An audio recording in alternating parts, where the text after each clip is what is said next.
से अपील कर रहे हैं कि आप सर देखो कि हमारे आंगनवाड़ी वर्कर और हेल्परों से के साथ क्या हो रहा है, क्या यहाँ के अफसर कर रहे हैं।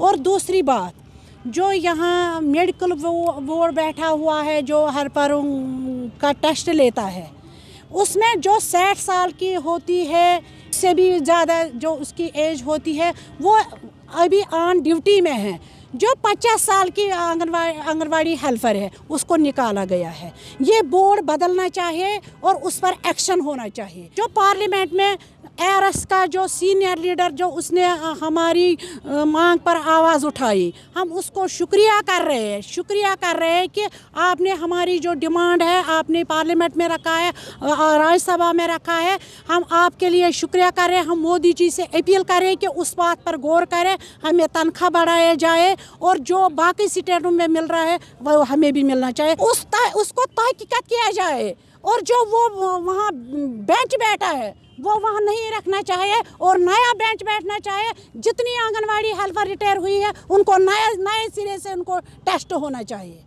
क्योंकि मैं जब ये बात आला हुकाम तक पहुँचे वो मुझे बुलाए, मैं उनकी तरफ जहाँ जहाँ गलती हुई है मेडिकल बोर्ड को वहाँ हम दिखाएंगे, उनको हम दिखाने के लिए तैयार है। हमारे पास है वो सर्टिफिकेट हमारे पास है। वो